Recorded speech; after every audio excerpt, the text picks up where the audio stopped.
Bismillahirrahmanirrahim. Assalamualaikum warahmatullahi wabarakatuh. Alhamdulillah alladzi bi ni'matihi tatimmu shalihat. Segala puji hanya bagi Allah Subhanahu wa taala yang telah melimpahkan segala curahan nikmat-Nya, sehingga dengan curahan nikmat-nikmat tersebut sempurna kebaikan-kebaikan. Alhamdulillah alladzi azina lana bi dzikri. Segala puji hanya bagi Allah Subhanahu wa taala yang masih memberikan kita kesempatan untuk senantiasa mengingatnya, sehingga Allah hadirkan kita untuk menunaikan sholat subuh secara berjamaah. Mungkin inilah cara Allah Subhanahu wa taala masih memberikan kita ruang dan waktu untuk ingat kepadanya. Alhamdulillah alladzi yuntun alaina aqwahina.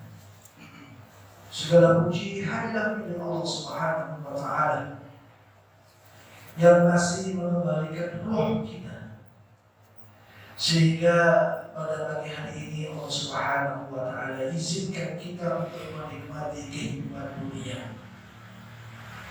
Ketika kita mengatakan alhamdulillahilladzi ahyana ba'dama amatana wa ilaihi nusyur, segala puji hanyalah milik Allah Subhanahu wa taala yang telah menghidupkan kita setelah mematikan kita, sehingga pada hari ini Allah Subhanahu wa taala kembalikan roh kita.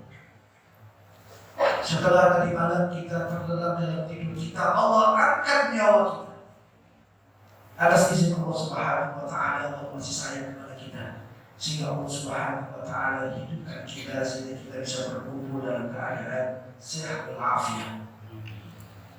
Allahumma salli wa sallim wa zid wa barik wa an'im ala nabiyyina wa maulana Muhammad sallallahu alaihi wasallam wa ala alihi wa ashabihi wa man tabi'ahum bi ihsan ila yaumiddin. Semoga salawat, salam berkah dan nikmat melimpah kepada junjungan kita Nabi besar Muhammad sallallahu alaihi wasallam, Rasulullah wa khataman nabiyyin, yang telah memperjuangkan Islam, mendakwahkan Islam dengan perjuangan, dengan pengorbanan, sehingga sampailah Islam kepada kita sebagai agama yang diridhai oleh Allah Subhanahu wa taala. Setelah memuji Allah Subhanahu wa taala dan bersalawat kepada Rasulullah sallallahu alaihi wasallam, marilah senantiasa kita tingkatkan keimanan kita kepada Allah. Kita jaga keislaman kita kepada Allah Subhanahu wa taala. Semoga Allah Subhanahu wa taala mudahkan, ringankan langkah kita dalam setiap hari untuk senantiasa mengingatnya dalam ibadah, mengingatnya di dalam berzikir kepadanya dan lain sebagainya. Karena Allah Subhanahu wa taala masih menentukan nasib kita di dunia. Apakah kelak di akhirat kita termasuk orang-orang yang mendapatkan ampunan dan kebaikan Allah Subhanahu wa taala. Alhamdulillah, jamaah salat subuh rahimani wa rahimakumullah. Di dalam menuntut ilmu itu adalah sebuah perintah dan kepastian. Mendatangi majelis-majelis ilmu itu adalah perintah, karena ilmu itu di atas segala-galanya.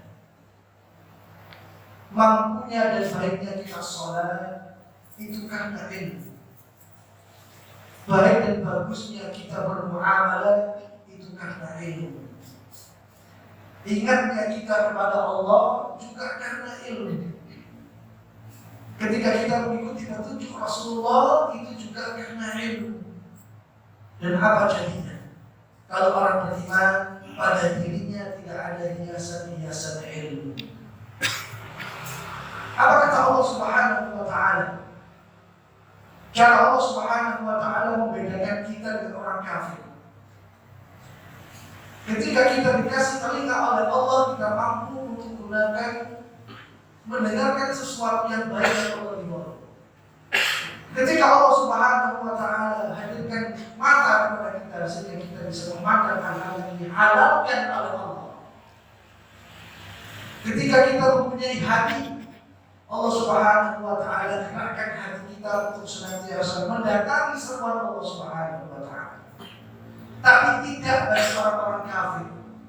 Ketika mereka datang, ketika Allah datangkan kepada mereka pendengaran, ketika Allah datangkan kepada mereka penglihatan, ketika Allah Subhanahu wa Ta'ala datangkan kepada mereka hati, tapi mereka tidak sedikit pun mengingat Allah Subhanahu wa Ta'ala.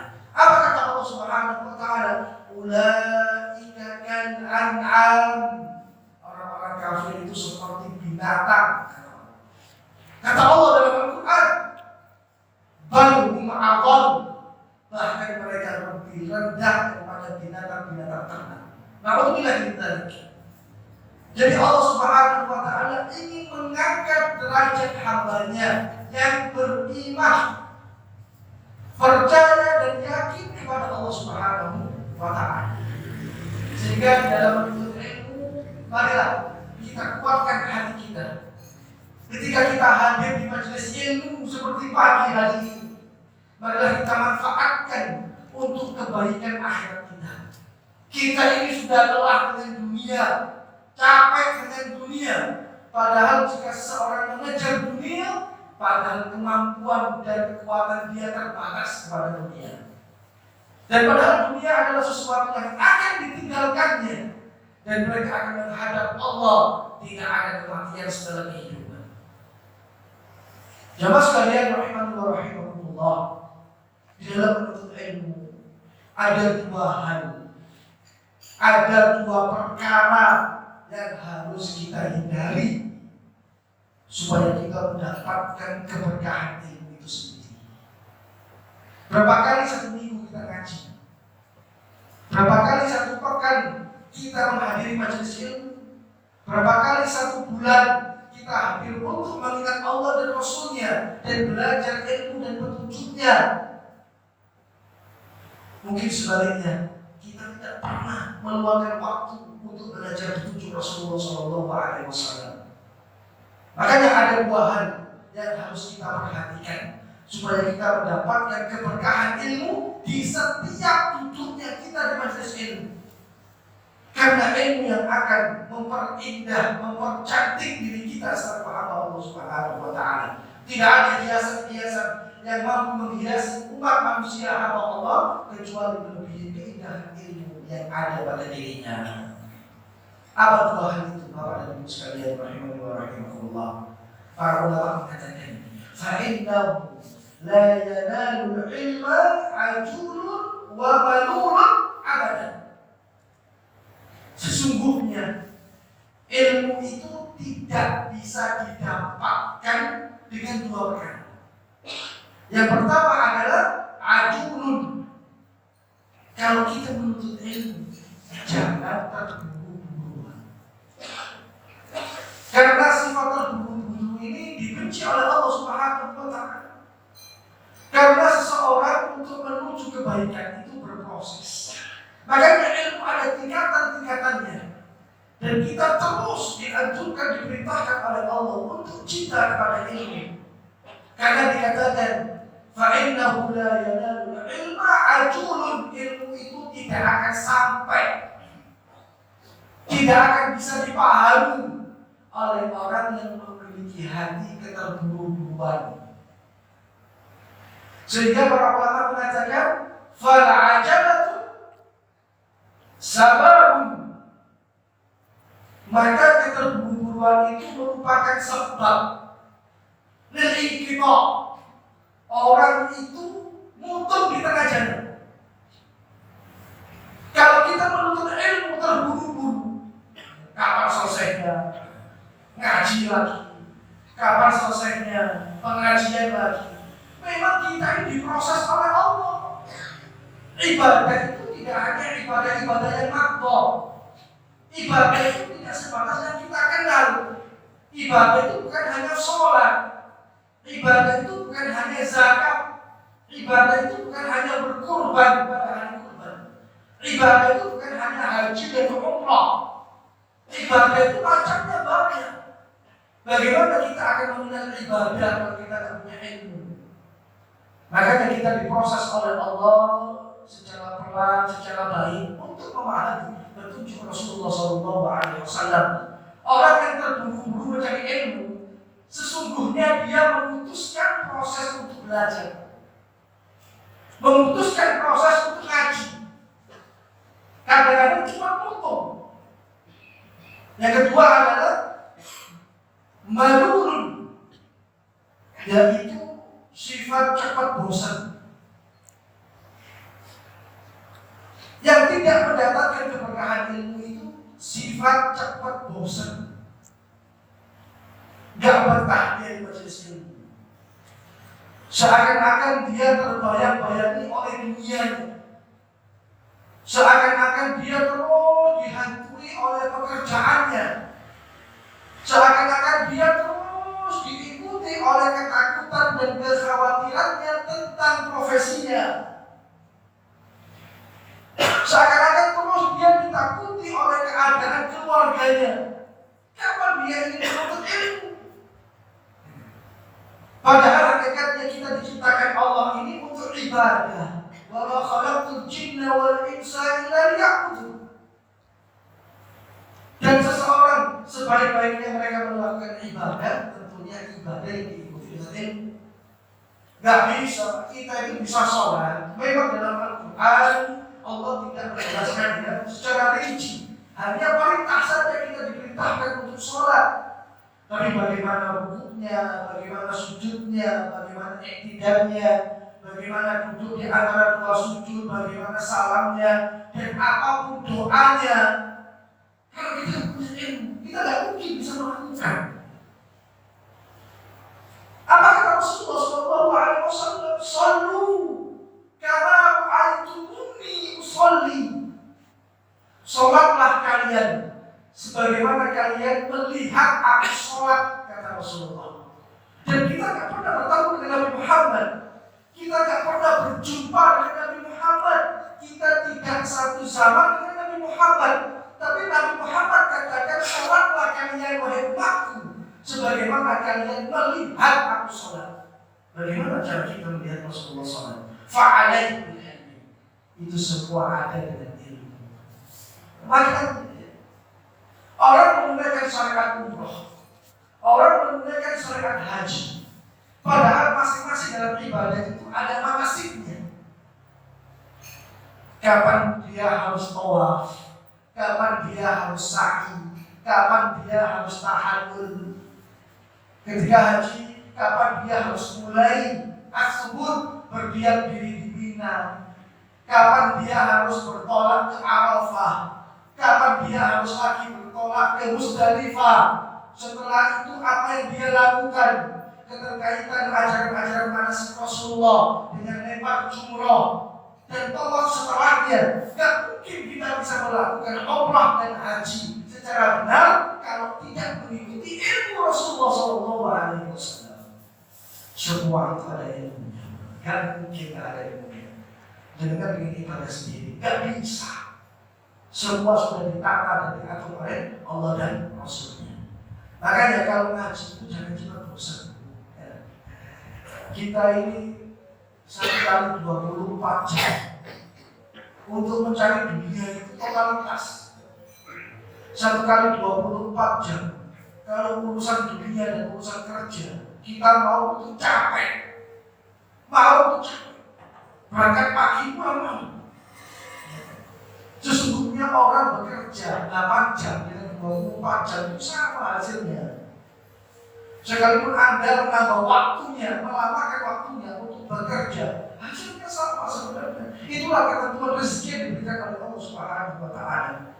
Kalau orang ngaji cepat bosan, ini bahaya. Ini sesuatu yang perlu dikhawatirkan. Kalau 1 kali 24 jam, mungkin paling banyak hanya diambil 1,5 jam. Dan setelahnya untuk dunia silakan. Apa kata Allah Subhanahu wa Ta'ala? Wa bataghi fima ataka Allah darul akhirah. Allah mengatakan, wahai hambaku, akhiratmu itu openg-openg. Suatu negeri yang dijanjikan oleh Allah abadi. Tidak ada kematian di dalamnya. Orang hanya akan merasakan dua hal. Kalau nggak nikmat, ya disiksa oleh Allah Subhanahu wa Ta'ala. Wa badalin fima atallaha daral akhirah. Perhatikan akhiratmu. Lihatlah kondisi akhiratmu. Kalau kita tidak pernah mengurusi opini akhirat, hanya karena disibukkan dunia, kita akan menjadi orang yang paling rugi. Padahal kehidupan kita di dunia ini gak lama. Apa kata Rasulullah SAW? A'lamu ummati baina syittin wa sab'in. Umur umatku ini, kalau gak di 60 tahun, 70 tahun sudah. Kalau lebih daripada 70 tahun itu bonus dari Allah. Kalau satu hari di dunia, Allah sebutkan perbandingannya kehidupan waktu di akhirat ka'alfi sana. Satu hari di dunia seperti 1000 tahun di akhirat. Bayangkan berapa menit atau berapa detik kita hidup di dunia kalau dibandingkan dengan kehidupan akhirat. Apakah seperti itu kita mau masih memakai dunia? Jangan. Karena kehidupan dunia ini sebentar. Pasti semua kita akan mati. Gak ada hidup abadi, gak ada. Tinggal tunggu waktunya saja. Tinggal tunggu gilirannya. Pertanyaannya, apa yang sudah kita persiapkan untuk menghadap Allah Subhanahu wa Ta'ala? Ini yang harus kita perhatikan. Makanya kalau 1 kali 24 jam paling lama 1 jam setengah saja kita gundah, bingung untuk duduk dalam majelis ilmu, maka ada yang sakit dalam hati kita jamaah sekalian. Masya Allah. Jadi ada 2 hal yang menghalangi orang untuk mendapatkan keberkahan ilmu. Yang pertama adalah keterburu-buruan, yang kedua adalah rasa cepat bosan. Maka dikatakan fa'innahu malan, rasa cepat bosan itu sababun li'adamil istiqomah. Orang yang cepat bosan itu susah untuk istiqomah. Orang yang cepat bosan konsisten dalam amal itu angel. Ibadah cepat bosan, menikmati kebaikan cepat bosan. Itu tanda-tanda orang tidak bisa istiqomah. Masya Allah, alhamdulillah. Sebagaimana yang kemarin saya sampaikan, kebaikan kita itu dibangun di pagi hari. Kekuatan sholat subuh begitu luar biasa. Masya Allah. Makanya di depan itu dipasang perjuangan sholat subuh. Masya Allah ya. Kita ini perjuangan sholat subuh. Dan tidak mudah bagi kebanyakan orang untuk datang ke masjid melakukan sholat subuh. Makanya dikatakan seandainya orang-orang munafik yang hatinya sakit mengetahui keutamaan sholat subuh, maka mereka akan datang ke masjid dalam keadaan merangkak. Tapi mereka tidak tahu. Dan Allah buka mata hati kita untuk mengetahui keutamaan sholat subuh. Masya Allah. Ini adalah nikmat. Semoga kita tidak cepat bosan dan tidak selama-lamanya bosan menikmati ibadah-ibadah yang telah diperintahkan oleh Allah Subhanahu wa Ta'ala. Itu yang pertama. Mari kita bangun jiwa kita bangun diri kita untuk senantiasa menikmati ibadah yang Allah perintahkan kepada diri kita. Makanya Nabi Muhammad SAW beliau mengajarkan. Kalau Rasulullah SAW al-kayyis man dana nafsahu wa 'amila lima ba'dal maut. Orang yang pintar, yang bisa memfungsikan, menggunakan pikirannya. Apa kata Rasulullah? Orang yang senang muhasabah. Tahu masalah? Orang yang senang introspeksi diri. Ini orang yang pintar kata Rasulullah. Dia disibukkan untuk melihat kekurangan dirinya daripada menghabiskan waktu untuk mengetahui kekurangan orang lain. Orang yang pintar itu dia lebih senang melihat kelemahannya, kekurangannya daripada ngurusi kekurangan dan kelemahan orang lain. Muhasabah. Al-Qiyyu man nafsahu wa 'amila lima ba'da maut. Orang yang pintar itu adalah orang yang mau mempersiapkan dirinya untuk menyambut kehidupan akhir. Jadi pintar itu bukan ukurannya kalau sekolah nilainya bagus. Pintar itu bukan ukurannya kalau kuliah IPK-nya bagus. Tidak. Pintar itu bukan ukurannya kalau ahli dalam berbisnis dan berdagang. Tidak. Pintar itu bukan pada urusan dunia. Kalau menurut Allah dan Rasulnya, pintar itu standarnya mereka yang hidup di dunia saat ini mau untuk mempersiapkan dirinya menyambut kehidupan yang sesungguhnya, yaitu kehidupan akhirat. Artinya apa?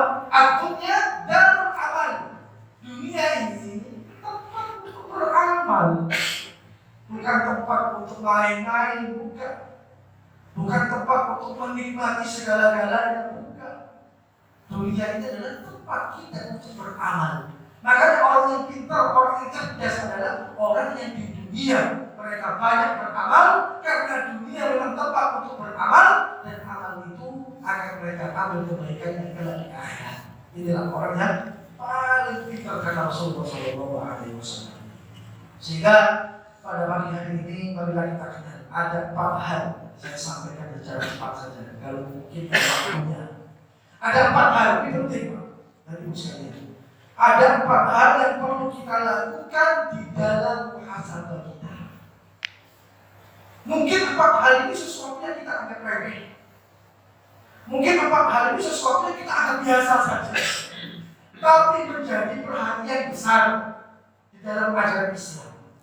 Yang pertama adalah marilah kita muhasabah atau introspeksi diri terhadap segala makanan dan minuman yang kita konsumsi.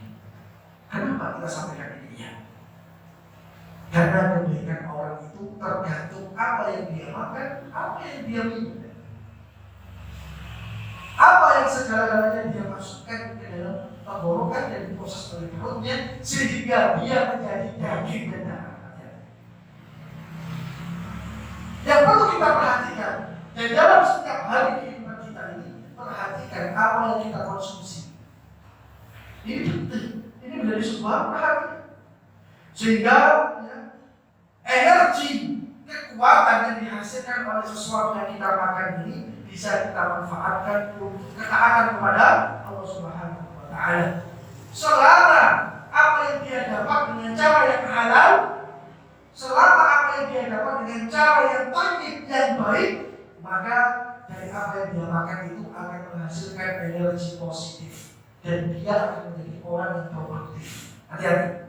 Kesalahan seseorang ketika mengkonsumsi makanan dan minuman dan didapatkan dari hal-hal yang haram dan didapatkan dengan cara yang tidak baik, ini akan mempengaruhi proses kehidupan kita sebagai hamba Allah Subhanahu wa Ta'ala.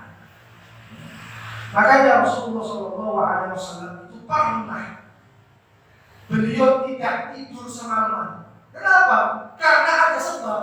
Nabi Muhammad SAW itu dikisahkan dalam riwayatnya, dalam kisahnya, beliau itu pernah tidak tidur semalaman. Akan tetapi kali ini Nabi Muhammad SAW tidak tidur bukan karena dia ibadah, tidak tidur bukan karena dia bermunajat. Sampai larut malam Nabi Muhammad SAW tidur, khawatir, takut dalam dirinya. Muncul kekhawatiran dalam jiwanya, Bapak dan Ibu sekalian. Karena apa? Karena sebutir kurma. Karena sebutir kurma yang menyebabkan Nabi Muhammad kasih kurma. Dan disampaikan karena sebab satu buah kurma, beliau khawatir karena kurma yang telah dia makan, kurma yang telah dia telan, ternyata adalah sedekah untuk fakir miskin. Jadi Rasulullah SAW seakan-akan gelisah dan sedih memakan satu butir kurma, padahal satu butir kurma itu hak untuk orang fakir dan miskin. Masya Allah, kalau sekarang banyak kembali. Berapa banyak orang yang memakan hak orang lain. Kalau kita berikan hak orang lain yang bukan hak kita kepada diri kita, kepada keluarga kita, berarti kita berbuat zalim dengan sebenar-benarnya zalim. Rasulullah tidak pernah tidur, ya. Rasulullah tidak tidur semalaman karena khawatir menelan satu kurma yang dia makan, dia diam, ya, menyangka ini adalah hak orang fakir miskin, gak berhak untuk saya ambil. Kalau sekarang ada orang korupsi, jangan tahu bagaimana bahayanya. Kalau hasil berbuat curang, mengambil hak orang lain yang kita katakan sebagai nafkah untuk anak dan istri kita, maka Allah tidak akan membangun keimanan pada diri kita sehingga kita menjadi hamba taat kepada Allah Subhanahu wa taala. Nah, ini cara muhasabah yang pertama dari salafus salih, termasuk dari Rasulullah sallallahu alaihi wasallam. Mulai sekarang pastikan yang benar. Dari mana kita mendapatkan rezeki? Mulai sekarang pastikan dengan baik bagaimana cara kita mendapatkannya. Cuma atau dengan cara yang benar. Karena tabiat manusia ini mudah tergoda dengan dunia. Kalau dia mendapatkan rezeki dari cara yang salah dan rezeki itu dia konsumsi menjadi darah dan daging pada dirinya, maka Rasulullah SAW mengatakan andaru faulari, maka dia layak menjadi orang yang pertama menjadi penghuni neraka. Perhatikan. Di kisah yang lain, Sayyidina Abu Bakar As-Siddiq radhiyallahu anhu juga tidak mau kalah ketika mengevaluasi sumber makanan dan minuman yang dia makan. Abu Bakar As-Siddiq, sahabat yang paling dicintai oleh Rasulullah SAW, sahabat yang dekat dan menemani Rasulullah ketika hijrah dari Mekah ke Madinah. Kalau kita lihat profil Abu Bakar, sahabat yang saat ini sangat perhatian terhadap apa yang dia makan. Abu Bakar ini pernah meminum segelas susu ketika dia capek, lelah, dalam kondisi cuaca yang sangat panas. Ketika masuk rumah, tiba-tiba sudah ada air susu di gelas yang disuguhkan. Dicemepake lah bahasa Jawa. Saking hausnya Abu Bakar melihat ada hidangan air susu, karena dia haus. Selepas beraktivitas, langsung air susu itu diminum oleh Abu Bakar. Dikira itu untuk Abu Bakar. Ketika melihat air susu langsung diminum. Setelah minum, datanglah pembantunya. Setelah minum, datanglah pembantunya dan memberitahu kepada Abu Bakar, ya Sayyidi ya Rabbah, wahai tuanku, maaf. Apakah Anda menghabiskan air susu? Iya, karena aku haus setelah beraktivitas. Sehingga pembantunya ini menjelaskan, ya Sayyidi wahai tuanku ya Rabbah, air susu yang tadi Anda minum itu merupakan upah yang jenengan berikan kepadaku sehingga aku beli susu ini untuk aku minum. Padahal itu pembantunya itu buat susu untuk dia sendiri, bukan untuk aku makan. Dan pembantunya itu mengatakan, air susu ini tak tunggu, tak beli, hasil gajiku dari engkau yang makan. Sehingga mengetahui penjelasan itu seakan-akan Abu Bakar ini disambar petir di siang hari, kaget. Loh ini punya aku, bukan punya aku, bukan itu punya aku, bukan punya aku ya Abu Bakar. Masya Allah, apa yang dilakukan Abu Bakar? Setelah mengetahui penjelasan itu, Abu Bakar itu ingin memuntahkan susunya, ingin memuntahkan susu yang dia minum. Dia berusaha untuk memuntahkannya dengan sekuat tenaga sampai energinya habis, sampai dia tidak sadarkan diri. Hanya ingin memastikan susu yang dia minum itu harus keluar semuanya.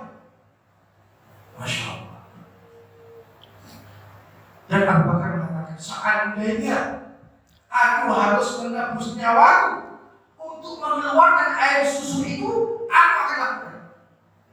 Sebab saking takutnya dia mengkonsumsi sesuatu yang bukan haknya, bagaimana dia berusaha untuk mengeluarkannya.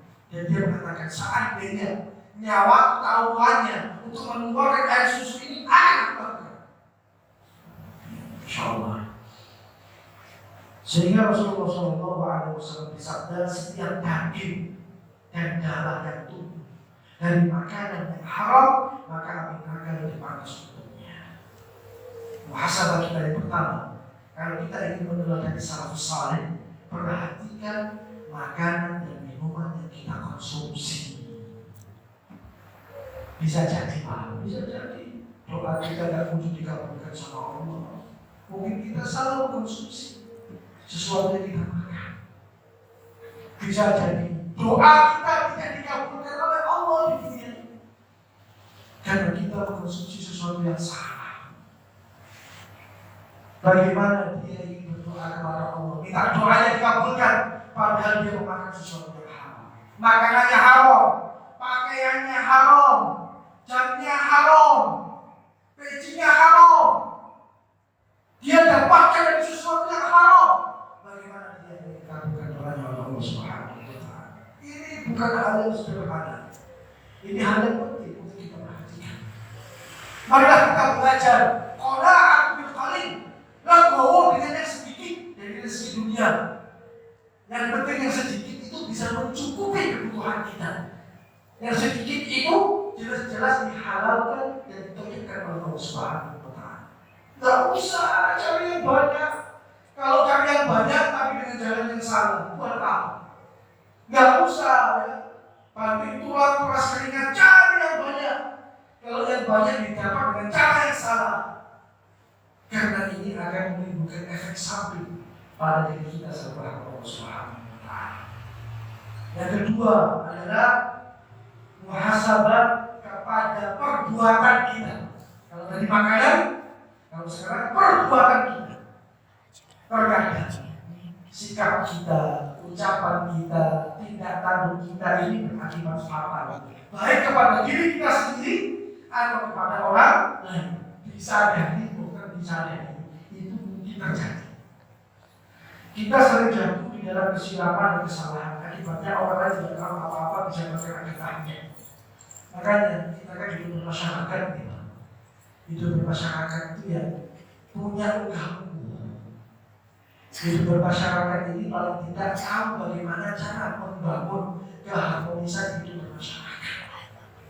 Makanya ada RT, rukun tetangga, ada RW, rukun warga, yang punya aturan-aturan yang mengatur kita atas izin Allah bagaimana adab bermasyarakat.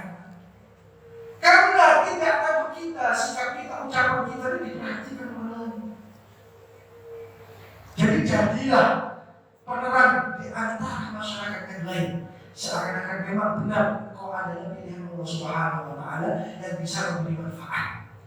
Apa kata Rasulullah SAW? Khairun nas anfa'uhum linnas. Sebaik-baik manusia adalah manusia yang bisa memberikan manfaat bagi yang lain. Jadi tadi ini hidup bermasyarakat kan punya tetangga. Punya tetangga itu dalam hitungannya menurut Islam itu 5 rumah ke samping, 5 rumah ke kanan, 5 rumah ke kiri. Dari rumah kita itu tetangga kita. Dan jangan pernah menyakiti tetangga kita dengan sikap kita, dengan ucapan kita. Makanya dikatakan oleh Rasulullah SAW, la yadkhulul jannah, gak akan orang itu masuk surga sekalipun sholatnya luar biasa, sekalipun puasanya luar biasa, sekalipun infak dan sedekahnya luar biasa. Tapi salahnya dia menyakiti tetangganya, maka dia akan masuk surga. Ya. Sekalipun tetangga Anda non-muslim, Anda dianjurkan, diperintahkan untuk berbuat baik kepadanya. Kalau Anda sudah berkenan membenci tetangga Anda dan malah sebaliknya, maka ini akan menjadi jurang pemisah antara kita dengan kebaikan Allah Subhanahu wa Ta'ala. Tetangga. Makanya sampai Rasulullah SAW mengatakan dan menunjukkan, kalau awak itu masak enak, ya kamu kayak ojo kayak abu itu. Oh, kamu masak enak, ya itu akan kasar. Tapi kau boleh ketika itu dikasih asapnya saja, hantarkan ke dia. Karena ini memang aturan syariat Allah Subhanahu wa Ta'ala. Karena kita itu bermasyarakat, bagaimana kita menjadi orang yang paling berakhlak dan paling beradab di masyarakat, supaya kita mendapatkan kebaikan-kebaikan itu. Masya Allah, sikap muhasabah dalam perbuatan ini tampak dari sosok Sayyidina Umar Ibn Khattab yang pernah memukul kakinya dengan apa dan dengan seraya dia. Kalau muhasabahnya Umar bin Khattab salafus saleh, selain daripada ada bermasyarakat, mungkin pernah saya sampaikan, orang salafus saleh itu kalau melakukan pelanggaran khilaf dalam dosa, mereka langsung memberikan pelajaran pada dirinya. Umar bin Khattab itu kebiasaannya, kemana-mana dia bawa pecut. Umar bin Khattab, kita tidak meragukan siapa Umar bin Khattab. Dan makamnya hari ini di samping Rasulullah SAW. Kalau jenengan ziarah ke Madinah, ke Masjid Nabawi, kita akan bisa melihat dari jauh sekalipun di dalam tempat di dalamnya ada makam Rasulullah, Abu Bakar, dan Umar bin Khattab. Kita tahu siapa Umar bin Khattab. Umar bin Khattab ini kalau kemana-mana bawa pecut. Bawa pecut itu apa pecut itu? Ya. Kalau dirinya melakukan kesalahan dengan kakinya ini akan dicampur dengan Umar bin Khattab. Kalau dia melakukan khilaf dosa dengan tangannya ini akan dicampur oleh Umar bin Khattab. Dicampur diri. Supaya memberikan efek pelajaran. Hei kaki, hei tangan, mau dibalik ini, kau ini. Karena aku melakukan ini karena dorongan nafsu, sehingga aku perlu untuk memberikan pelajaran pada tubuh, pada diri. Kita ini kalau melangkahkan kaki kita di tempat yang dilarang oleh Allah, terkadang kita menganggap itu biasa dan tidak pernah menghukum kaki kita. Kalau kita memegang sesuatu yang diharapkan oleh Allah, mungkin kita akan biasa. Sekarang kita akan saling memegang oleh tangan kita. Kalau Umar itu sering memberikan pelajaran kepada tubuhnya. Tapi dia tidak menyakiti dirinya. Tapi sekedar mengingatkan apa yang dilakukan oleh anggota tubuhnya ini perlu untuk dievaluasi. Dia adalah orang yang paling patah untuk melakukan keburukan-keburukan. Lain halnya dengan sahabat yang namanya Ar-Rabi' bin Khaitham. Ia menyumbang seperti kuburan dalam rumahnya. Jadi para sahabat ini orang yang pintar-pintar ini yang dilakukan lagi. Orang yang sesama dengan Muhammad SAW yang dalam Quran dikatakan radhiyallahu anhu wa radu anhu. Allah ridho kepada mereka, mereka juga ridho kepada Allah. Ar-Rabi' bin Khaitham. Jadi dia masih salaf. Kebiasaannya ini dia membuat kuburan dalam rumah. Membuat kuburan dalam rumah. Menggali kubur dan menggali tempat seperti kuburan dalam rumahnya. Setiap kali Ar-Rabi' Ibn Khaitham ini malas dalam ibadah. Serasa dia malas dalam ibadah, dia langsung masuk ke dalam rumah. Karena kenapa? Ingin terus mengingat suatu saat aku akan mati. Ini bukan orang yang punya kerjaan kayak punya kerjaan yang besar. Buat lubang dalam rumah seperti kuburan. Oh ini kebiasaan masalah. Kalau dia malas dengan ibadah, Ar-Rabi' Ibn Khaitham ini masuk dalam lubang itu. Karena dia meyakini suatu saat akan mati di tempat yang seperti ini. Suatu saat akan dimasukkan di tempat yang seperti ini. Sampai dirinya langsung bergegas dalam beramal membawa tubuh sebanyak-banyak. Itu adalah Ar-Rabi' Ibn Khaitham. Yang ketiga Ibn Umar, saya katakan. Yang ketiga Ibn Umar. Jadi kalau Ibn Umar, sahabat Rasulullah SAW yang paling banyak meriwayatkan hadis Rasulullah SAW. Ibn Umar, kalau dia terjatuh khilaf dalam dosa, dia langsung pulang ke rumahnya untuk mengambil hartanya. Kalau dia khilaf dalam dosa, Ibn Umar Dia langsung mulai pulang ke rumahnya, lapor, ngapain? Ngambil hartanya dan dia bagi-bagikan masyarakat untuk infak dan sedekah. Dan dia berharap dengan dosa yang saya lakukan ini, dengan bersedekah supaya Allah ampuni dosa saya. Itu kebiasaan orang salaf. Ketika terjatuh dalam maksiat dan dosa, karena khilaf, Ibnu Umar langsung mulai ngambil duit, cukup duit. Dia sedekah kepada orang-orang kampung. Kita mampu melakukan itu. Nah, bos, gue duit kok anak dibagi-bagi. Karena untuk menebus kesalahan. Karena dia takut. Apa kata Rasulullah? Jika engkau melakukan kesalahan, segera tutup dengan kebaikan. Niscaya kesalahan akan ditutup oleh Allah Subhanahu wa Ta'ala. Ini boleh duit bagi-bagi bisa ditahu. Karena untuk menebus kesalahan. Masya Allah. Ada sahabat Rasulullah SAW yang dia punya kebun yang banyak. Setiap hari dia bercocok tanam. Setiap hari dia bertani. Akan tetapi ketika lahan pertaniannya itu melalaikan untuk sholat, maka diinfakkan. Wah, pengen sawah. Gara-gara sawah dia akan sholat asar. Hancur. Luar biasa hati mereka. Bukan mereka orang itu. Sawah kekno. Gara-gara menghalangi dia untuk sholat asar berjamaah. Ketika dia melihat orang pulang, ditegur. Ya Umar, apa kamu sudah sholat asar? Tuh, terus asar lagi. Sudah biasa ngomong dari masjid. Dia menyesal. Oh, gara-gara sawah ini, aku nggak bisa sholat asar berjamaah. Mikir masalah.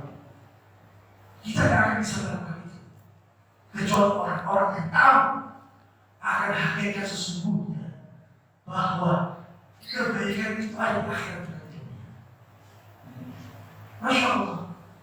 Yang terakhir ada sahabat Rasulullah SAW dikisahkan ketika dia sholat, Allahu Akbar. Ketika dia sholat, tiba-tiba di atas itu ada burung yang cantik, yang terbang. Ada burung yang cantik, mungkin apa burung sekarang yang mahal? Burung kenari. Ketika sahabat sholat Allahu Akbar, pandangannya diganggu dengan melihat burung yang cantik terbang di depannya. Sehingga dia merasa salah dan tidak khusyuk dalam sholatnya. Sehingga dia bergegas menyelesaikan sholatnya karena dia merasa bersalah, dia infakkan harta dan jalan Allah Subhanahu wa Ta'ala. Itu gara-gara sholatnya tidak khusyuk dengan burung yang cantik yang dia suka. Sehingga mengganggu kekhusyukannya karena tidak khusyuk dalam sholatnya, dia langsung pulang ke rumahnya mengambil setengah harta untuk diinfakkan di jalan Allah Subhanahu wa Ta'ala. Itu cara hasan. Awalnya dewi ini bagus. Wah, kadang-kadang di awal dewi. Karena kita memang tidak pernah menghukum diri kita, tidak pernah menghukum diri kita. Ketika kita melakukan maksiat, kita tidak menghukum diri kita. Ketika kita melakukan dosa, kita tidak menghukum diri kita. Sehingga mau untuk melakukan dosa yang lain. Itulah diri kita. Masya Allah. Jadi itu bahasa yang perlu untuk kita lakukan seperti itu presiden. Sudah mulai sekarang nggak usah ngurusin orang lain. Urusannya apa ini? Semakin. Nggak usah ngurusin ujian orang lain. Ujiannya apa ini? Semua pakai. Yang kami khawatirkan, kita nggak ngurus diri kita sendiri, malah ngurusin orang lain. Nggak ada waktu untuk membenarkan diri kita. Bahkan seakan-akan apa ini itu fungsikan kita. Mulai sekarang kita semakin kita ibadah, semoga ibadah ini menjadi kebaikan bagi kita. Semakin kita ibadah, sujud di hadapan Allah Subhanahu wa Ta'ala, semoga Allah Subhanahu wa Ta'ala semakin indahkan hati kita. Sehingga kita mengerti ajaran-ajaran Rasulullah SAW, memahami syarat-syarat Allah Subhanahu wa Ta'ala. Berdoa kita berdoa kepada Allah Subhanahu wa Ta'ala, semoga Allah Subhanahu wa Ta'ala memberikan kekuatan, kemudahan, dan keistiqomahan kepada kita di dalam menuntut ilmu, di dalam melakukan amal-amal saleh, amal kebaikan. اللهم لك الحمد أنت ملك السماوات والأرض ومن فيهن، ولك الحمد أنت ملك السماوات والأرض ومن فيهن، ولك الحمد أنت قيوم السماوات والأرض ومن فيهن، ولك الحمد أنت ملك السماوات والأرض ومن فيهن، يا رحمن يا رحيم. اللهم صل على محمد وعلى آل محمد كما صليت على إبراهيم وعلى آل إبراهيم، وبارك على محمد وعلى آل محمد كما باركت على إبراهيم وعلى آل إبراهيم في العالمين إنك حميد مجيد. اللهم اهدنا فيمن هديت، وعافنا فيمن عافيت، وتولنا فيمن توليت، وبارك لنا فيما أعطيت، وقنا شر ما قضيت، فإنك تقضي ولا يقضى عليك. اللهم اغفر للمسلمين والمسلمات والمؤمنين والمؤمنات الأحياء منهم والأموات إنك سميع قريب مجيب دعوات يا قاضي الحاجات. اللهم إنا نسألك الفردوس الأعلى.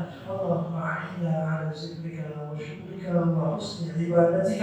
اللهم أحينا سعداء وأمتنا شهداء برحمتك يا أرحم الراحمين. اللهم إياك نعبد ولك نصلي ونسجد وإليك نسعى ونحفظ، نرجو رحمتك ونخشى عذابك إن عذابك بالكفار محيط. رب اغفر لي ولوالدي وارحمهما كما ربيانا صغارا. رب اغفر لي ولوالدي وارحمهما كما ربيانا صغارا. اللهم اغفر لهم وارحمهم وعافهم واعف عنهم وأكرم نزولهم ووسع مدخلهم وزدهم بالماء والثلج والبراد ونقهم من خطايا كما ينقى الثوب الابيض من الدنس برحمتك يا ارحم الراحمين. اللهم تقبل منا صلاتنا، اللهم تقبل منا ركوعنا، اللهم تقبل منا سجودنا، اللهم تقبل منا دعاءنا، اللهم تقبل منا تلاوتنا برحمتك يا ارحم الراحمين. اللهم ارزقنا الاستقامه، اللهم ارزقنا الاستقامة، اللهم ارزقنا الاستقامة وارزقنا حسن الخاتمة برحمتك يا أرحم الراحمين. اللهم إنا نعوذ بك من عذاب جهنم ومن عذاب القبر ومن فتنة المحيا والممات ومن شر فتنة المسيح الدجال برحمتك يا أرحم الراحمين. ربنا آتنا في الدنيا حسنة وفي الآخرة حسنة وقنا عذاب النار. وصلى الله على نبينا محمد وعلى آله وصحبه وسلم. Alhamdulillah rabbil alamin. Jika ada salah dan kurang dari apa yang saya sampaikan, dari hadis, ayat dan kisah dan perkataan, semoga Allah memaafkan saya dan jamaah sekalian. Kalau ada baik dan benar, pastilah datang dari Allah Subhanahu wa taala. Aqulu qawli hadza wa akhiru da'wana alhamdulillahi rabbil alamin. Subhanakallahumma rabbana wa bihamdika asyhadu an la ilaha illa anta astaghfiruka wa atubu ilaik. Wassalamualaikum warahmatullahi wabarakatuh.